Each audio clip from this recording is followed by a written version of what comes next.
So now we're going to welcome up Reverend Karol, and she's got all kinds of interesting goodies and slides, I noticed, to share.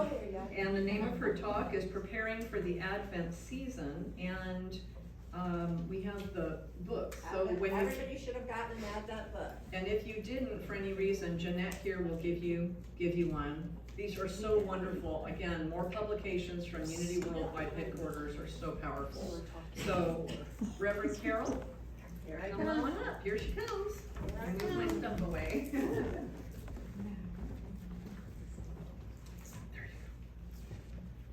Well, I haven't seen you in a while.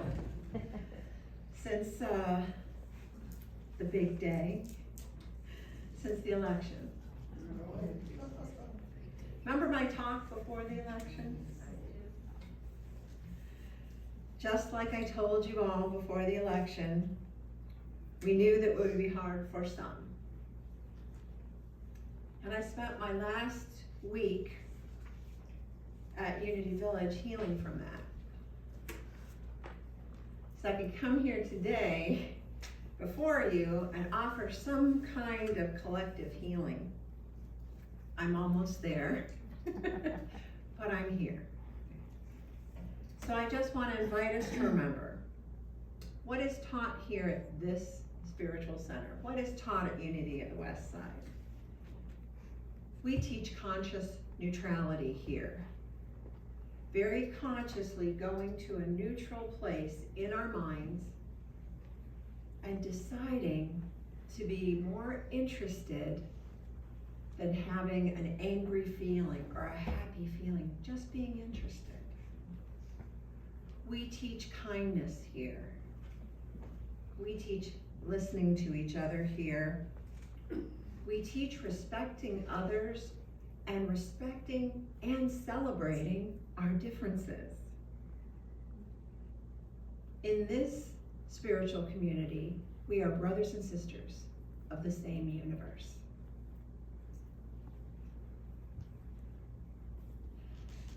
I came to a place where I really understand that God is still God. I get it. God is still God. This doesn't mean we spiritually bypass anything. And in the coming months or years ahead, Unity's fifth principle is move your feet. So we may be called by Spirit to move our feet. It doesn't mean that we invalidate anyone, but here we rely on Spirit to guide us through this happy time if you're happy, this challenging time if you're challenged, and if you're triggered, it's our responsibility to work with our own triggers. That's our work that we have to do. Remember, I told you, no matter what happened during the election, there is much work to do. As always, we are called to walk our talk, to walk our principles, and continue with oneness. So Jane, let's go to those pictures. Okay. Unity Village in the fall. I want to introduce you to somebody and give her props because some of these pictures are her. This is Carmela Garone. Stand up. Carmela is on the Unity Worldwide headquarters board with me, and she comes from Florida and she's visiting her daughter. And I said, you should come to church, and she said, I'll be there. So I stole some of her pictures from her because these are great pictures. And let's go to those were the fountains, by the way. And then see the fountains? They weren't going, but it's fall. Now up in the corner, this is the Groppert Center. And you'll see the whole board. We were touring the Groppert Center, and there we were having a dinner for Karen Epps. And you see Karen in the bottom corner with her boyfriend, Bill Engelhardt, who when you read your Advent book, you're gonna see something from Bill Engelhardt in there. So it was so good to see them and celebrate them. Next slide is our tile. The tiles are up. So this is kind of how, the right side is how they look on the wall. And that's me, Juan took that picture of me standing in front of our tile. So thank you. You guys are part of that. And the next slide, Carmela took that picture of me and Juan, and me and Diane. You took all these pictures. Yes.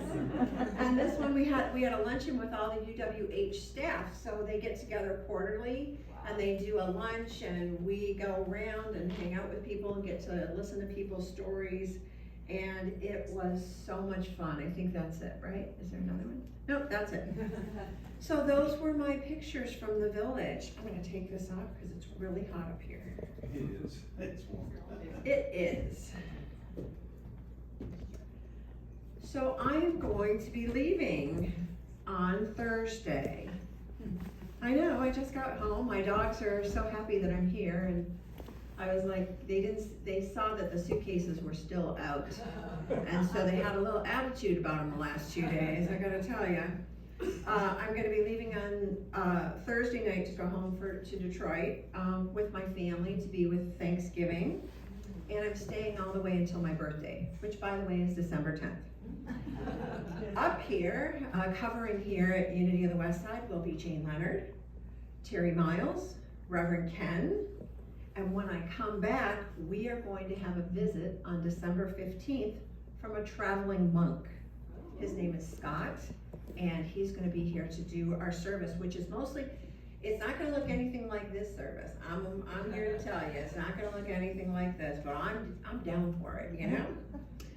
So that's kind of who's gonna be covering while I'm away adventuring back in Detroit. I prayed about it, and I was gonna give some time to that little church that I go talk to, and what I really decided is that I need some self-care. So I am going to be a family member. I'm gonna be a sister and an auntie and a great auntie and a niece, and I am just gonna be with my family. So I'm really excited about it. So I decided to hand out the Advent books today that were published by Unity Worldwide Headquarters, which Carmela and I sit on that board. So, and were purchased for you today by Unity of the West Side. So thank the Unity of the West Side board.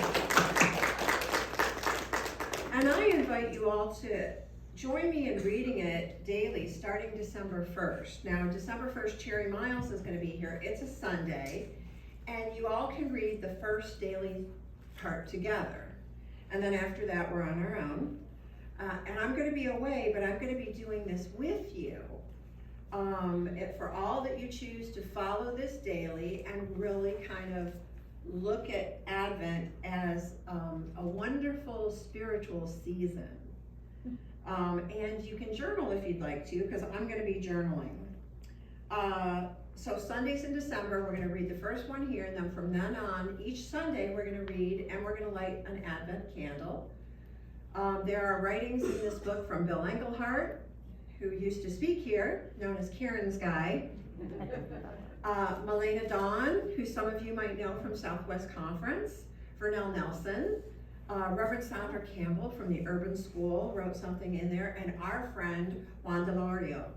And I've already kind of sped through it. These writings are just amazing. This Advent season is gonna be amazing. So I have a confession to make. I'm a prepper. You know what a prepper is? Yes. You know what a prepper is? Okay, for earthquake, I have food and water for 5 days for 30 people. Wow. We're going to your house. Yes. I have booze too. Well, I have a day program, so I don't know if I'm gonna not be able to get people home, and you know, what am I gonna do? I have a big thing of Benadryl, I have to tell you. But I have porta potties, and I have toilet paper, and I have food. So that's earthquake. For fire, I have a to-go bag. In my to-go bag is a couple $1,000 cash, small bills, pictures, jewelry, things that are meaningful to me, my birth certificate, everything, all my documents, my divorce certificate, I need that. All those things. And then, for estate plan, for death, I have an estate plan. And I took pictures of all my stuff. I went through and went, oh, that's a Peter Max photo, or it's a Peter Max painting. I don't want that just to go to anybody. So I took pictures of all my stuff and I put names next to it so that my niece knows who to give the stuff to. I'm a prepper. A good Girl Scout is always prepared, and you know me as a good Girl Scout. So the Advent season is a time for preparation for Christmas, for the Christ Mass that is there for all of us to attend. It is a Christ Mass that's coming to us. Now think about the shepherds in the field. So these shepherds, these lowly shepherds, are in the field, and an angel pops up and engages to them and then starts singing to them. And now a whole host of angels show up. What would you do? I would call somebody for some meds. It's a lot for poor shepherds, for humble shepherds. And sometimes Christmas is a lot for us. Sometimes there are terrifying parts to spiritually growing, and if you're not terrified, then you're probably not doing it right. But the spiritual growth is not easy. It's not a, oh, this is lilies and butterflies and rainbows. Spiritual growth is work. It is personal, hard. Bring me down to my knees. Now I'm a lowly shepherd. I got it. So I can just say with those shepherds, me too. My family puts the fun back in dysfunctional. Am I alone? I don't see hands, but I'm just saying. But this is a time of Advent is a journey. And sometimes it's physical, like I'm going home to be with them. And once I get there, it may be emotional. So it came to me this year, there are chairs empty and there are chairs filled. We have a new baby in the family, new little baby chair, baby high chair. I don't think she's able to sit in the high chair yet. She's only a couple months old. But new chairs are filled, but there's a lot of empty chairs around our table. And this year we're making gnocchi, like my Italians, we never had turkey and stuffing. We had gnocchi and pheasant. So we're gonna be doing homemade gnocchi from scratch. My favorite Christmas story is putting up the tree. My dad used to take us out trampling through the cold in Detroit to find the perfect Mr. Douglas fir. And when we would go up the aisle and down the aisle, and my dad had to look at every tree, and this one has a bare spot. And I can find trees really good now because I was trained very well from the time I could walk. But we got him home, and we were so excited to decorate. And here's where the story gets real. If we put an ornament on the tree, and it was out of sync where Dad thought it should go, he would change it to where he thought it should go. So I show up here at Unity of the West Side one Christmas, feeling a little low because I can't be with my family that year. And we were decorating the tree. And someone here did the same thing. And it brought the story. I went, look, they just moved my ornament. It was probably me, okay? I was not gonna mention any names. But it was you, Jane. All of it. It made me laugh eventually. Like in a minute, I was like, she just moved my ornament again. So I tried putting another more ornament up there, and she moved that one too. It made me laugh because I had forgotten the sweetness of the story about who my dad was in my world at Christmas time. And I love this person that did that even more because she brought that memory back for me. My point here is that her memories invoke feeling in us. And they remind us of what we're to do and who we are being called to be in our world. What are we prepping for? Think about it. What are we prepping for? So I have a phrase here that I use a lot. More God, less. Go ahead. You can say it. Less Carol. More God, less Carol. More God, less Jane. More God, less Tim. Advent's this 4-week season dedicated to reflective preparation for the arrival, this advent of Jesus, the Nativity at Christmas time, as well as Christ's expected return in the second coming. So you've all heard about the second coming. We see the second coming metaphysically, so I'm going to go to the revealing word. The metaphysical meaning of the second coming is a result of the building of the principles of being into the soul of man, where they begin to express through him. Where it's not Carol expressing anymore, it's God expressing as Carol. So think of all these Sundays when we've been here together, expanding our consciousness and learning the principles of being. We're learning the principles of being, just being. Being is God, the mind of the universe, composed as the archetype ideas of life, love, wisdom, substance, truth, power, peace, and everything more. Being is omnipresent, omnipotent, omniscient. It's the fullness of God, the all good, all present, all powerful, all knowing. Being both personal and impersonal. The nature of being is not only impersonal, but principles as far as its inherent and undeviating laws are concerned, but also personal as far as its relationship to each one of us. So this Christ Mass is personal. This Advent is personal. We as human beings who are being actually become a focus of universal spirit. Being, the law of growth, being exists under 2 phases, the invisible and the visible. The visible comes forth from the invisible, and in this coming forth is always according in universal God way. And it's a growth from minute generative centers within us. It starts when we change our minds and we decide to be that, and we decide we're going to do that. Everything happens from the inside out. From the center to the circumference is the plan of procedure throughout the universe. The events in the life of Jesus of Nazareth represent certain stages of spiritual growth. And I've talked about this before. We all go through birth. We all go through those times where we're wandering around,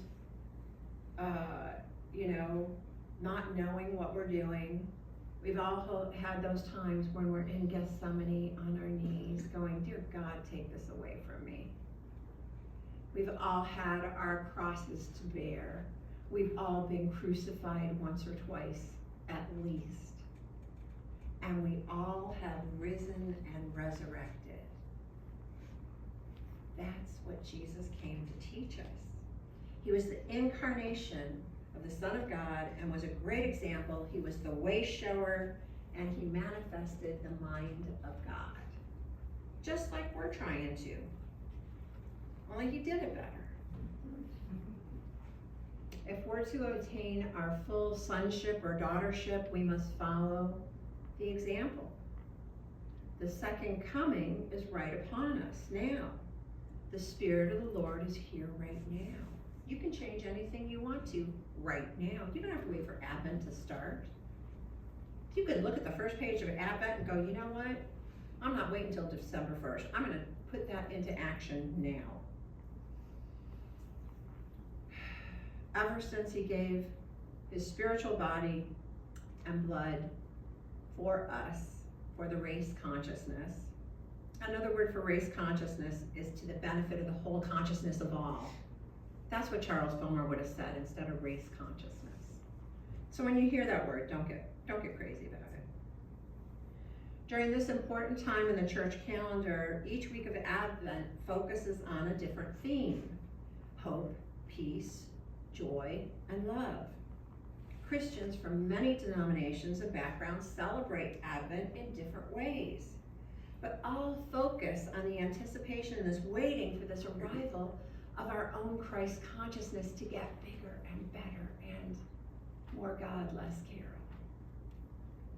I'm going to quote Charles R. Fillmore, who is the son of Charles and Myrtle.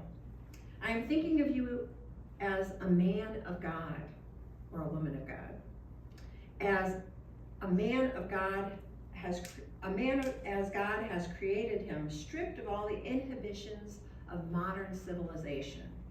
We get too civilized, don't we, sometimes? And our systems of education is so far short of what it might be to help us understand the real purpose of life.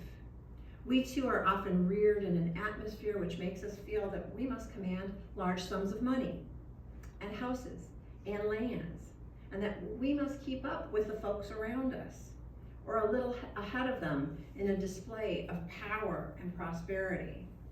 We grow to think that we cannot be happy or comfortable without driving ourselves to carry out our personal plans, which may even be the plans that others had suggested to us.